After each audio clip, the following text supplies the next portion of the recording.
African leaders face significant challenges that affect their freedom and unity, primarily due to historical, political, economic, and external pressures. Several key factors contribute to why African leaders struggle to assert independence and why Pan-African unity remain elusive. Watch and pay attention. Those who are not free have no will in themselves. However, most of our African leaders are not free. And when we are not free, we cannot determine a destiny for our own people. In Africa today, and more particularly in French-speaking Africa, we have many heads of state who always receive instructions from Paris, London, or Washington before making any decision. We have heads of state who prefer to dress in Paris or Washington to fight their own African brothers. In such a context, building an integrated set of development and industrialization is difficult.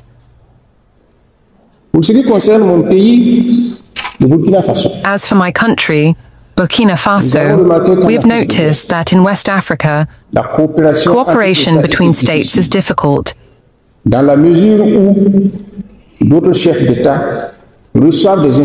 As other heads of state receive instructions from elsewhere to execute them against other countries in West Africa. This observation has led us, together with Mali and Niger, to leave the sub-regional organization, the Economic Community of States in West Africa.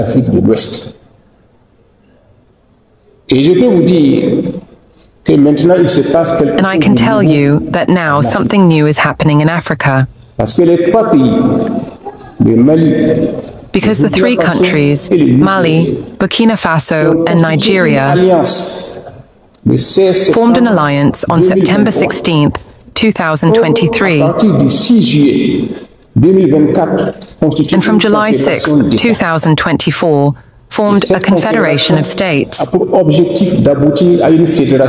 this confederation aims to reach a federation of states in the coming years, and as soon as possible. And I can tell you that this step is irreversible. If the constitution of the Confederation is made by the instigation and leadership of the three heads of state, the populations of these countries have seized this project and are now pushing the leaders to move forward. So it is no longer a matter of leaders. It has become a matter of peoples of these three countries. And on this plan, I can tell you that cooperation with China can have a lot of future in the framework of this confederation, which covers an area of more than 2,700,000 square kilometers, and which has a population of more than 80 million inhabitants. But we must say that the modernization of agriculture and industrialization require prerequisites.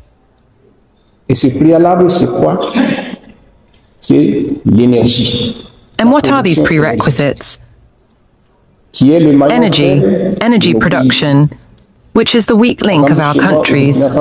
For example, in my country, Burkina Faso, during the peak of heat, we are forced to undergo energy regulation by power cuts in order to satisfy everyone, because energy production is not sufficient. We cannot industrialize a country if we do not solve the problem of energy production in advance. And so I think that on this plan, China is expected to be able to contribute to the development of energy production in Africa before industrialization and modernization of agriculture. The modernization of agriculture also requires other prerequisites. il faut des infrastructures We need road, railway infrastructures ferroviaires pour les for the échanges exchange of industrial and agricultural products. Et sur ce plan, au Burkina And Faso, on this plan, nous avons mis en place in Burkina Faso, we have set up a railway production industry to facilitate the construction of railways. Et là-bas aussi, nous attendons And there we also expect the Chinese contribution pour leur réalisation prochaine. and expertise for their next achievements. Au-delà du pays, nous avons un projet Beyond the country, we have a project for the construction of railways, which would link the capital of Ghana, Accra, to the capital of Burkina Faso, Ouagadougou, so the projects are not missing. Tout cela est nécessaire parce que si And all this is necessary because if we do industrialization and modernize agriculture without foreseeing the conditions of cooling, there will be a stifling effect, and it will affect industrial production and agricultural production. Mais c'est pas suffisant. But this is not enough. Aussi prendre soin We must also take care of the men qui selon les who will be the artisans craftsmen of this industrialization and of this agricultural Donc, production. formation est nécessaire et aussi So training is necessary, and also the health of men is necessary. sur ce plan, On this je remercie plan, encore la Chine I thank China again for realizing in Burkina Faso, the country's largest reference hospital, et qui sera fonctionnel which will be à partir de operational 2025. from 2025. Et donc, c'est pour vous dire que So I would like to tell nous ne you devons pas voir l'industrialisation that we should not see industrialization and modernization of agriculture in isolation, pour qu'il n'y ait pas de but as a whole, so that there is no work of isolation in the process. That said, la Chine I come back to say that China has an interest in a developed and united Africa. si l'Afrique était unie, If Africa were au lieu united, d'avoir affaire à 54 instead of having to deal with 54 different states, affaire à un seul État, les négociations se China would feraient have to beaucoup deal plus with facilement only one state. et les résolutions se prendraient beaucoup plus Negotiations would be much easier, and resolutions would be made much faster. En outre, si l'Afrique se In développe, addition, if Africa les Africains develops, auront plus de pouvoir d'achat, Africans will have more auront beaucoup plus purchasing de commerce power. avec la Chine et les échanges They will be se able to multiplieront. trade much more with China, and exchanges will multiply. Partagés. So our interests are shared. L'Afrique a besoin de la Chine. As much as Africa needs China to Autant develop, la Chine a besoin de l'Afrique. China pour needs se développer Africa to également. develop as well, Parce que because with avec les exchanges, échanges, ça produit, n'est-ce pas, un effet there is an effect of de stimulation. Alors donc maintenant, So now, Mr. Head of State and Government, I would like to tell you that perspectives depend on pour us, vous dire que les perspectives and first of all, depend on a political will. d'une volonté et d'une volonté politique. So I would like us to examine this Donc, je carefully, souhaiterais que nous examinions cela avec and to take into account et que that we nous must prenions first en and compte foremost que nous devons d'abord et avant tout free ourselves from all nous libérer controls, de toutes les tutelles, nous orienter vers nous-mêmes, orient ourselves towards ourselves so that all harmonious and sustainable development can take place. soutenable. Le du Burkina Faso est basé sur Currently, the economy of Burkina Faso is based on three Premièrement, il y a la pillars. production. First, there is mining production. Deuxièmement, il y a la production agricole, notamment avec Second, there is agricultural production, in particular with crops such as cotton, sesame, l'anacarde, anacarde, mais aussi les cultures vivrières. but also rice Et crops. troisièmement, il y a les produits de And l'élevage. third, there is breeding. Actuellement, nous sommes en train Currently, we are de mettre focusing l'accent sur on a un fourth quatrième pillar, pilier, qui est la qualité des hommes. Donc, which is the la quality of formation men, professionnelle. i.e. professional training. Le thème de cette conférence, donc, nous intéresse beaucoup. The theme of this lecture is of great interest to us because it is about industrialization and modernization of agriculture. À ce titre, la Chine est In une this référence regard, pour nous. China is a reference point for us. En moins d'un siècle, In la less than a Chine s'est century, industrialisée. China has industrialized and modernized its agriculture and has achieved food self-sufficiency and has started exporting its production. Therefore, the Chinese example must inspire us. But China has achieved this feat because of the extent of its territory, the large number of its population, and its unity. And above all, the political unity in the will to act. Unfortunately, this is what is currently missing in Africa. Because to drive a given policy, to make decisions, you need political will. And to have political will, you need to be free.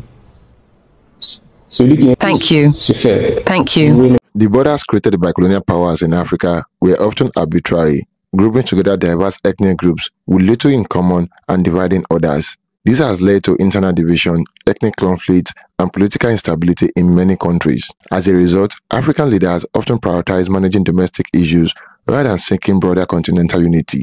Colonial rulers left African nations with weak political and economical institutions, making it difficult for leaders to govern effectively. This has led to frequent power struggles, corruption, and reliance on foreign support, limiting the ability of leaders to act freely or independently. Many African nations remain economically dependent on Western countries and international financial institutions like the World Bank and IMF.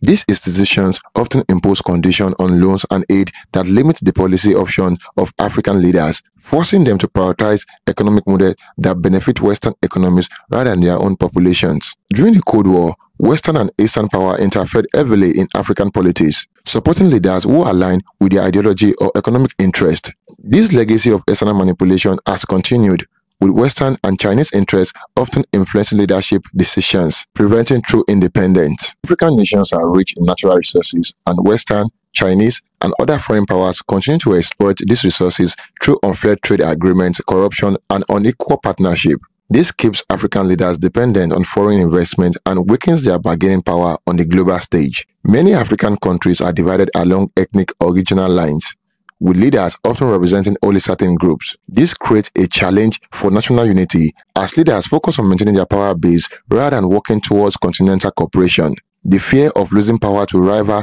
within their own countries discourages some leaders from pursuing broader unity efforts.